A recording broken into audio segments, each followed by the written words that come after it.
Well, you may have heard the California Dream for All program. It's back. It's version 3 now.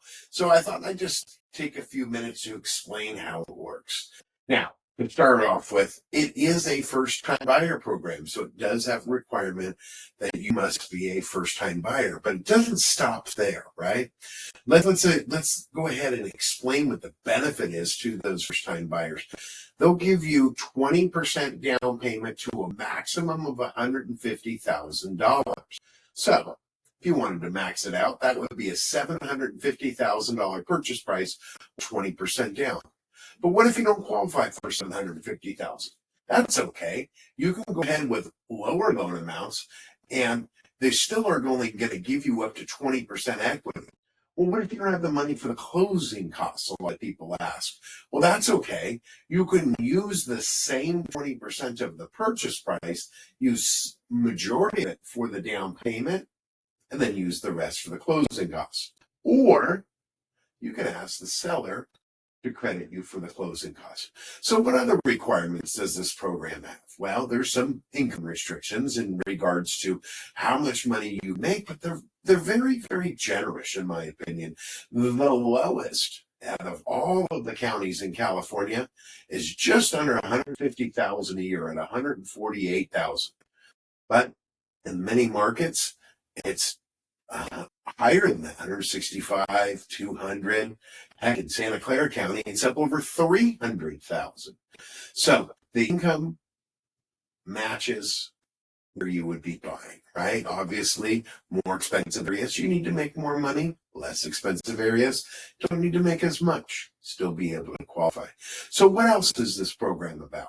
Well, we already talked about all the good stuff, right? The 150,000 maximum that you can have, up to 20% of the value. So real world, how does that work? Let's just say I want to buy a $400,000 house. Would they still give me 150,000? I'm sorry to say, the answer is no. You'd be capped out at 80,000 because that's 20% of that $400,000 number. So what other restrictions are there? Well, you have to be a first-time buyer, as I previously stated, and unless there's only one person on the loan, one of the buyers needs to be first generational buying a home, meaning your parents can't own a home. They don't want to let anybody just get this program. They want to kind of limit it, right? Because they don't have unlimited money. So they really want to help people who haven't owned a home before, or they're the first one in their family to own a home. Now, if you've got two people buying it together, married or not, if one family, meaning the parents, owned a house, but the other side didn't, that's okay. That still works. So again, it's only one of the borrowers has to be first generation, but everybody that's on the loan and on title to the house, they all have to be first time buyers.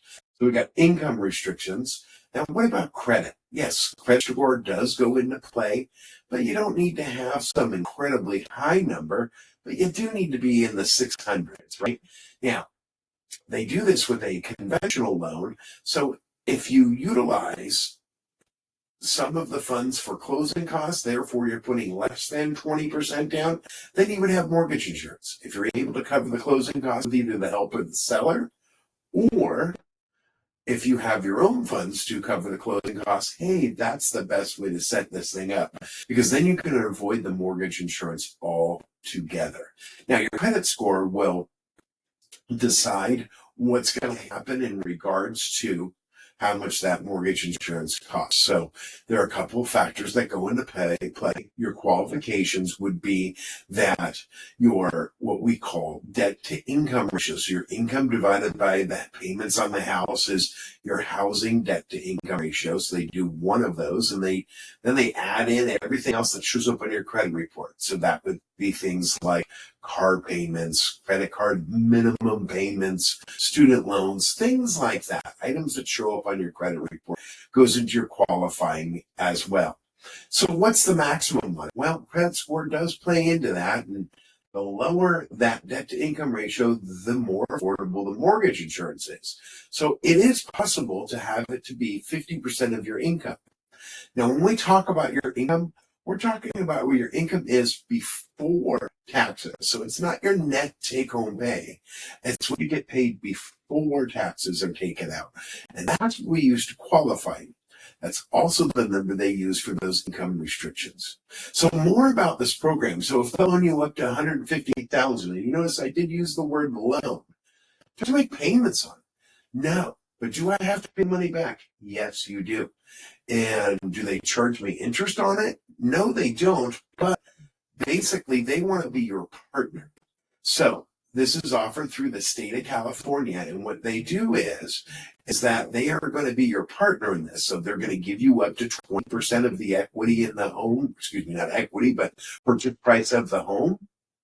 And what they will do is that over time, they want to be in business with you, so to speak. So as the home goes up in value, they get a portion of that equity.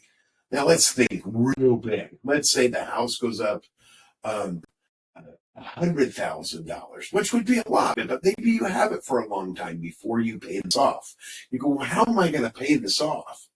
Well, you may refinance and you may sell the home to buy something else. When you do, then you will go ahead, and if that number was 100,000, then you would then owe the state of California the original starting balance. So let's use a workable number. Let's just say you bought a house for 750. That would be the max. They would loan you 150,000. You would have to pay 150,000 back plus any shared appreciation at the same level. So in that case, it would be 20% of the equity when you go to pay them off. Well, what happens if interest rates go lower and you're not ready to sell it, but you just want to get a better rate? What happens then? Do you have to pay them back? Well, one time they will let you refinance the loan, and they'll do what they call subordinate their equity position. So you don't have to pay them back just yet. But if you try to do it a second time, they don't want their money back. So you may have to wait a little bit longer to refinance to the second time. But it's a great program. Now, is it for everybody? No, it's not for everybody. But, it's a lot better than remaining a renter, right? So you are still keeping 80% of the equity, right? If you're giving away 20% of it. And, if this one doesn't fit all the guidelines for you, there are other down payment assistance programs. Now, people always ask me, Dave, can you tell me about all the down payment assistance programs, because I'm a first-time buyer and I want it. Well, some people, they need it. Some people just want it. And there's a difference there. So sometimes if you can afford to do it on your own, you may want to, because there are consequences of taking down payment assistance, right? One of them is, like on this one, you're sharing in the equity. There are several other programs out there as well that have consequences. So sometimes the first course of action is to try and do it on your own. The second course of action is to use one of many different down payment assistance programs. The third is just to remain a renter, right? I'm not a big fan of remaining a renter. So if you'd like to find out more and find out if you would qualify and find out all that fine details, right? And have that explained to you, just get a hold of me.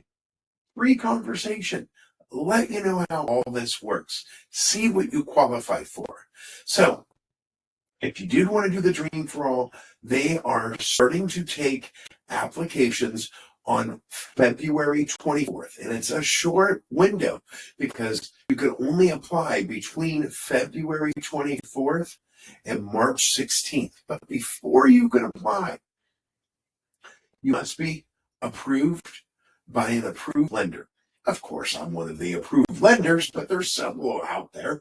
More than happy to get you approved for that or many other loan programs that are out there. So remember, it's free to talk. Feel free to get a hold of me, send me a message, call me on the phone. More than happy to go through all the fine details, apply it to your situation, and see what works best. So I thank you for educating yourself by watching this video, and please get a hold of me so we can customize a plan that'll work for you and whoever you may be buying with. Again, thanks for watching and looking forward to helping you become a California homeowner.